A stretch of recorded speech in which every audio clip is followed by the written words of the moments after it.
Exit poll के नतीजों के उलट कांग्रेस अपने इंटरनल सर्वे के आधार पर पंजाब, उत्तराखंड और गोवा में सरकार बनाने के लिए एक्टिव हो गई है।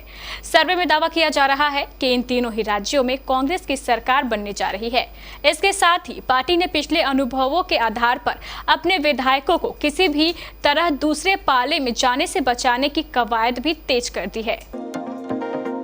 एग्जिट पोल के नतीजों के उलट कांग्रेस अपने इंटरनल सर्वे के आधार पर पंजाब, उत्तराखंड और गोवा में सरकार बनाने के लिए एक्टिव हो गई है। सर्वे में दावा किया गया है कि इन तीनों ही राज्यों में कांग्रेस की सरकार बनने जा रही है। इसके साथ ही पार्टी ने पिछले अनुभवों के आधार पर अपने विधायकों को किसी भी तरह दूसरे पाले में जाने से बचाने की कवायद भी तेज कर दी है। इसके लिए छत्तीसगढ़ के मुख्यमंत्री भूपेश बघेल को उत्तराखंड, अजय माकन को पंजाब और कर्नाटक कांग्रेस के अध्यक्ष DK शिवकुमार को गोवा में विधायकों को संभालने का जिम्मा सौंपा गया है।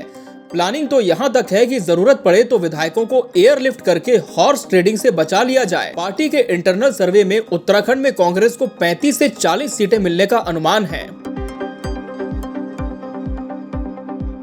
ऐसे में जीती बाजी हाथ से निकल ना जाए, इसके लिए छत्तीसगढ़ के CM भूपेश बघेल को उत्तराखंड का मोर्चा संभालने का जिम्मा दिया गया है। विधायकों को अपने पाले में रखने के लिए हर तरकीब अपनाई जा रही है। कुमाऊं और गढ़वाल के सुदूर इलाकों से जीतने वाले विधायकों को सड़क मार्ग से देहरादून पहुंचने में कई घंटे लग सकते हैं। ऐसे में उन्हें हेलीकॉप्टर से भी देहरादून लाने का प्लान तैयार है। छत्तीसगढ़ के CM भूपेश बघेल चुनाव नतीजे आने के साथ ही आगे की रणनीति तय करेंगे। बघेल का साथ देने के लिए पार्टी के प्रवक्ता गौरव वल्लभ और मोहन प्रकाश को भी लगाया गया है।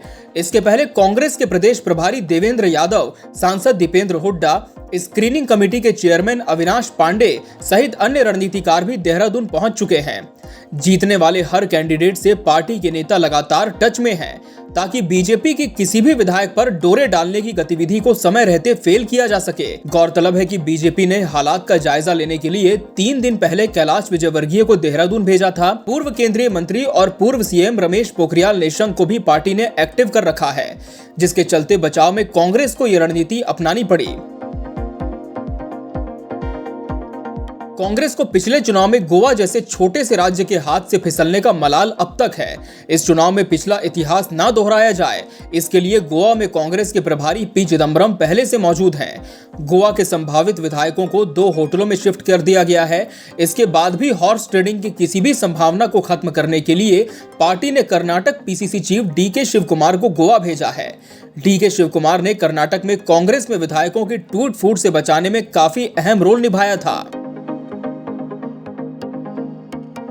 अजय माकन राजस्थान कांग्रेस के प्रभारी हैं। राजस्थान में उन्होंने CM अशोक गहलोत और बागी सचिन पायलट के बीच रार खत्म कराने में बड़ी भूमिका निभाई थी। उनकी इस इमेज के चलते कांग्रेस ने पंजाब में विधायकों की टूट फूट रोकने का जिम्मा अजय माकन को ही सौंपा है। पार्टी के इंटरनल सर्वे में कांग्रेस पंजाब में सरकार बनाती दिख रही है। हालांकि एग्जिट पोल इसके विपरीत आम आदमी पार्टी को आगे बता रहे हैं। 1-2 सीटों का अंतर रहा तो विधायकों की हॉर्स ट्रेडिंग का खतरा बढ़ जाएगा, जिसे कांग्रेस किसी भी हालत में होने देना नहीं चाहती। कांग्रेस को उम्मीद है कि चरणजीत सिंह चन्नी ने पिछले 4-5 महीने में कांग्रेस की इमेज सुधारी है। उनके नाम पर वापसी हो रही है। बताया जा रहा है कि त्रिशंकु विधानसभा होने की स्थिति में कांग्रेस भी निर्दलियों की मदद से जोड़ तोड़ करके सरकार बनाने की कोशिश करेगी।